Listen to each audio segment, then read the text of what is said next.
S, ಈ ಸಂದರ್ಭದಲ್ಲಿ ನಿಮ್ಮ ಜೊತೆಗೆ ಮೈಸೂರಿನಿಂದ ಹಿರಿಯ ಪತ್ರಕರ್ತರಾಗಿರುವಂತಹ MR ಸತ್ಯನಾರಾಯಣ ಅವರು ನೇರ ಸಂಪರ್ಕದಲ್ಲಿದ್ದಾರೆ. ನಮಸ್ಕಾರ.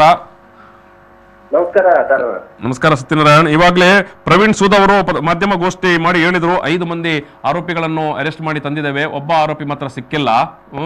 ಸೊ ಎಲ್ಲರೂ ತಮಿಳುನಾಡು ಮೂಲದವರು ಮತ್ತು ಎಲ್ಲರೂ ಕೂಲಿ ಕಾರ್ಮಿಕರು. ಸೊ ಕೂಲಿ ಕಾರ್ಮಿಕರಾಗಿ ಅವರು ಈ ಪ್ರದೇಶಕ್ಕೆ ಬಂದಿದ್ರು. ಸೊ ಅದರಲ್ಲಿ ಎಲ್ಲ ಏನು ಸಣ್ಣ ಪ್ರಾಯದವರೇ 20-21 ಆಸುಪಾಸಿನವ, ಒಬ್ಬ ಆತ 17 ವರ್ಷದವ. ಮತ್ತು ಎಲ್ಲರೂ ಕೂಡ ಏನು ವಿದ್ಯಾವಂತರಲ್ಲ, 7ನೇ 8ನೇ ತರಗತಿಯಷ್ಟೇ ಮ್ಯಾಕ್ಸಿಮಮ್ ಸ್ಕೂಲಿಗೆ ಹೋಗಿರುವವರು. ಸೊ ಈ ವಿಚಾರವಾಗಿ ಹೇಳಿದ್ದಾರೆ. ಮತ್ತು ಅವರು ಕೂಡ ಹೇಳಿದ ವಿಚಾರ ಒಂದು, ಆರೋಪಿಗಳಿಗೆ ಕಠಿಣ ಶಿಕ್ಷೆ ಆಗಲಿ ಅನ್ನುವಂಥ ವಿಚಾರವನ್ನು ಕೂಡ ಈ ಸಂದರ್ಭದಲ್ಲಿ ಹೇಳಿದ್ರು. ಇದು ಸತ್ಯನಾರಾಯಣ್ ಮೈಸೂರು ಜನ ಏನ್ ಹೇಳ್ತಾ ಇದ್ದಾರೆ ಈ ಪ್ರಕರಣದ ಬಗ್ಗೆ, ಈ ವಿಚಾರ ಬಗ್ಗೆ? ಯಾಕಂತ ಹೇಳಿದ್ರೆ ನಿನ್ನೆನೆ ಸುದ್ದಿ ಇತ್ತು 4 ಜನರದ್ದು ಆರೋಪಿಗಳು ಪೊಲೀಸರ ವಶದಲ್ಲಿದ್ದಾರೆ ಅಂತ. ಇಂಥ ಸಂದರ್ಭದಲ್ಲಿ ಮೈಸೂರಿನ ಜನತೆ ಏನ್ ಹೇಳ್ತಾ ಇತ್ತು? ತಾರಾನಾಥ್, ಈಗ ಒಂದು ತಾರ್ಕಿಕ ಅಂತ್ಯಕ್ಕೆ ಬಂದಿದೆ ಆ ಪ್ರಕರಣ. ಒಟ್ಟಾರೆ ಪ್ರಕರಣದಲ್ಲಿ 6 ಜನ ಅಪರಾಧಿಗಳು ಭಾಗಿಯಾಗಿದ್ದಾರೆ. ಅದ್ರಲ್ಲಿ 5 ಜನ ಈಗ ಆಲ್ರೆಡಿ ವಶಕ್ಕೆ ತಗೊಂಡಿದ್ದೇವೆ. ಒಬ್ಬ ನಾಪತ್ತೆ ಆಗಿದ್ದಾನೆ ಅಂತಕ್ಕಂಥ ಅಂಶ ದೃಢೀಕರಿಸಲಾಗಿದೆ. ಈಗ ಒಂದಷ್ಟು ಚರ್ಚೆ ಆಗ್ತಾ ಇದೆ. ಮೈಸೂರು ನಾಗರಿಕರೇ ಅಂತೆಲ್ಲ ಇಡೀ ರಾಜ್ಯದ ಜನ ಒಂದು ಚರ್ಚೆ ಮಾಡ್ತಾ ಇದ್ದಾರೆ.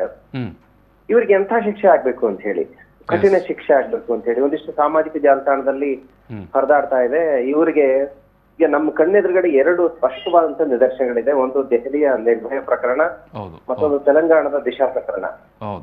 ನಿರ್ಭಯ ಪ್ರಕರಣದಲ್ಲಿ ಆರೋಪಿಗಳು ಹೇಗೆಲ್ಲ ಒಂದಿಷ್ಟು ಪ್ರೊಲಾಂಗ್ ಆಯ್ತು, ಅವ್ರಿಗೆ ಶಿಕ್ಷೆ ಆಗ್ತಕ್ಕಂಥದ್ದು. ಅದ್ರಲ್ಲಿ ಬಾಲಾಪರಾಧಿ ಇದ್ದ, ಅವನು ಆ ಶಿಕ್ಷೆಯಿಂದ ಪಾರಾಗ್ಲಿಕ್ಕೆ ಅಥವಾ ಶಿಕ್ಷೆಗೆ ಒಳಪಡದೆ ಇರ್ಲಿಕ್ಕೆ ಏನೆಲ್ಲ ಕಾನೂನಿನ ಅಡೆತಡೆ ಇತ್ತು ಅನ್ನೋ ವಿಚಾರದಲ್ಲಿ ನಮ್ಮ ಎದುರುಗಡೆ ಸ್ಪಷ್ಟವಾದ ಎಕ್ಸಾಂಪಲ್ ಇದೆ.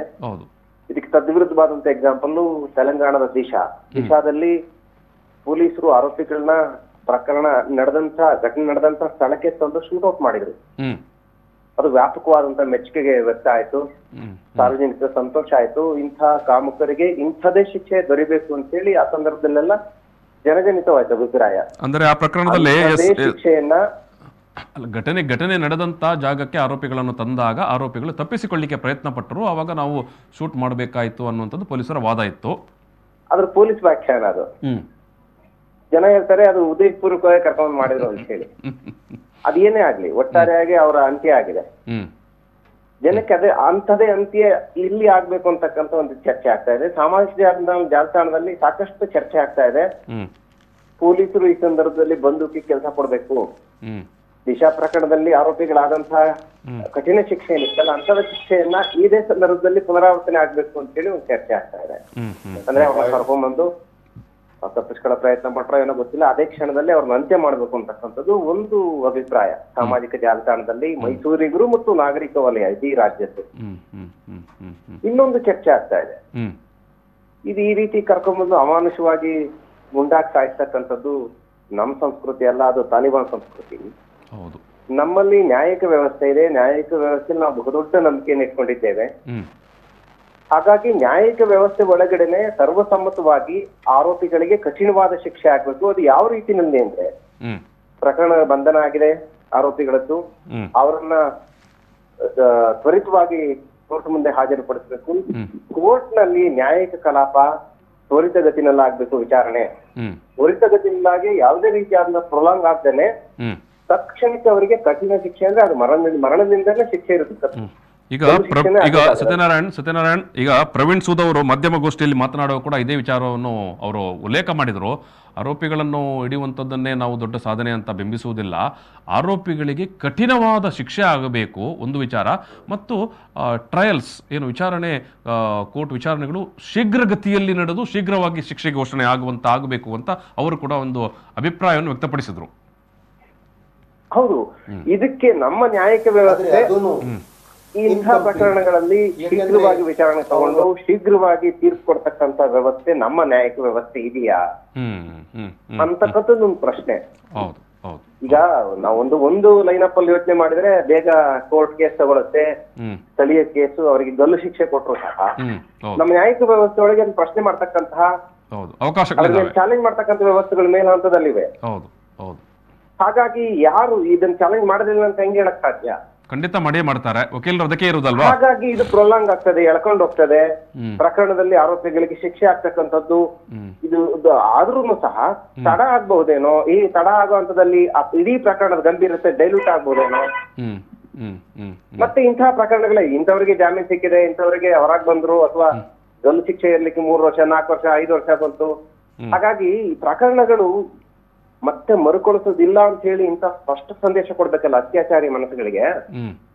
ಅದಕ್ಕೆ ಬೇಗ ಸಂದೇಶ ಹೋಗ್ಬೇಕು ಅಂದ್ರೆ ತಕ್ಷಣಕ್ಕೆ ಅವ್ರನ್ನ ಶೂಟ್ಔಟ್ ಮಾಡ್ಬೇಕು ಅಂತಕ್ಕಂಥ ಒಂದು ಅಭಿಪ್ರಾಯಗಳು ಸಾಮಾಜಿಕ ಜಾಲತಾಣದಲ್ಲಿ ವ್ಯಕ್ತ ಆಗ್ತಾ ಇವೆ. ಆದ್ರೆ ಪೊಲೀಸರು ಗಂಭೀರವಾದಂತ ನಡೆ ತಗೊಂಡಿದ್ದಾರೆ. ಇವರಿಗೆ ನ್ಯಾಯಿಕ ವ್ಯವಸ್ಥೆ ಒಳಗಡೆನೆ ಕುತೂಹಲ ಕೇಳಿಸಿದ್ದಾರೆ. ಖಂಡಿತ ಸತ್ಯನಾರಾಯಣ್, ಈಗ ಶೂಟೌಟ್ ವಿಚಾರ ಇಂತಹ ಗಂಭೀರ ಪ್ರಕರಣಗಳಾದಾಗ ತಕ್ಷಣಕ್ಕೆ ಸಾರ್ವಜನಿಕರ ಒಂದು ಆಕ್ರೋಶದ ಮಾತು ಖಂಡಿತ ಬರುತ್ತೆ. ಆದರೆ ಎಲ್ಲೋ ಆರೋಪಿಗಳಲ್ಲಿ, ಯಾಕಂತ ಹೇಳಿದ್ರೆ ಪೊಲೀಸರಿಗೆ ಕೂಡ ಒತ್ತಡ ಇರುತ್ತೆ. ಪ್ರಕರಣದಲ್ಲಿ 3 ಜನವೋ 4 ಜನವೋ ಭಾಗಿಯಾಗಿರ್ತಾರೆ ಅಂತ. ಸೊ ಕೆಲವೊಮ್ಮೆ ಏನಾಗುತ್ತೆ, 4 ಜನ ಬೇಕು ಅಥವಾ 5 ಜನ ಬೇಕು. ಅದರಲ್ಲಿ ಸಂಖ್ಯೆ 4 ಅಥವಾ 5 ಅಥವಾ 6 ಆಗಬೇಕು ಅನ್ನೋ ಕಾರಣಕ್ಕಾಗಿ ಒಂದಿಬ್ಬರು ಏನೋ ಘಟನೆಯಲ್ಲಿ ನೇರವಾಗಿ ಭಾಗಿಯಾಗದವನು ಕೂಡ ಇದ್ದಿರುವ ಸಾಧ್ಯತೆಗಳು ಇರುತ್ತೆ.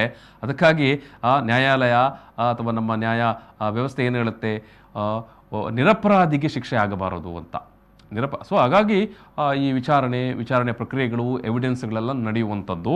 ಸೊ ನೀವು ಹೇಳಿದಾಗೆ, ಉಲ್ಲೇಖ ಮಾಡಿದಾಗೆ ಶೀಘ್ರದಲ್ಲಿ ಆದರೆ ಖಂಡಿತ ಸಮಾಜಕ್ಕೆ ಒಂದು ಸಂದೇಶ ಹೋಗುತ್ತೆ. ಆದರೆ ನೇರ ಶೂಟೌಟ್ ಅನ್ನುವಂಥ ಒಂದು ಪ್ರಕರಣ ಬಂದಾಗ ಎಲ್ಲೋ ನಿರಪರಾಧಿಗಳಿಗೆ ಶಿಕ್ಷೆ ಆಗುವಂಥ ಪರಿಸ್ಥಿತಿ ಬರಬಾರದು ಅನ್ನುವಂಥ ಒಂದು ಸಂವಿಧಾನಿಕ ಮೌಲ್ಯ ಮತ್ತು ಕಾಳಜಿ ಅದು. ಜನ ಖಂಡಿತ ಹೇಳ್ತಾರೆ ಆಕ್ರೋಶದ ಸಂದರ್ಭದಲ್ಲಿ. ನ್ಯಾಯಿಕ ವ್ಯವಸ್ಥೆ ಒಳಗೆ ಬದುಕ್ತಾ ಇದ್ದೇವೆ. ಹೌದು, ನ್ಯಾಯಿಕ ವ್ಯವಸ್ಥೆ ಒಳಗೆ ಬಹುದೊಡ್ಡ ನಂಬಿಕೆಯನ್ನು ಇಟ್ಕೊಂಡಿದ್ದೇವೆ.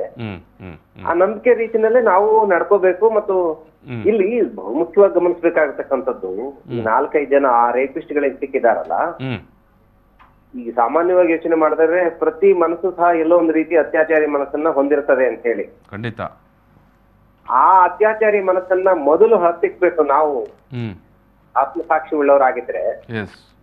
ಅನಂತರವಾಗಿ ಸಮಾಜ ಸುಧಾರಣೆ ಬಗ್ಗೆ ಯೋಚನೆ ಮಾಡಬೇಕು ಅಂತ ಹೇಳಿ ಒಂದಷ್ಟು ಸಲಹೆ ಸ್ವರೂಪದ್ದು, ಸಾಂತ್ವನ ಸ್ವರೂಪದ ಮಾತುಗಳಿವೆ. ಇವತ್ತು ಒಂದು ಸ್ಪಷ್ಟವಾದ ನಿರ್ಧಾರ ಏನಪ್ಪಾ ಅಂತಂದ್ರೆ, ಈವರೆಗೆ ಪೊಲೀಸರ ಮೇಲೆ ಬೊಟ್ಟು ಮಾಡ್ತಾ ಇದ್ರು, ಪೊಲೀಸರ ನಿರ್ಲಕ್ಷ್ಯತೆ, ಪೊಲೀಸರೇ ಇದಕ್ಕೆ ವ್ಯವಸ್ಥೆ ಕಾರಣ ಅಂತ ಹೇಳಿ ಒಂದಿಷ್ಟು ಇತ್ತಲ್ಲ. ಈ ಆರೋಪಿಗಳ ಬಂಧನದಿಂದ ಪೊಲೀಸ್ ಸಾಮರ್ಥ್ಯವನ್ನ ಮೆರೆದಿದ್ದಾರೆ.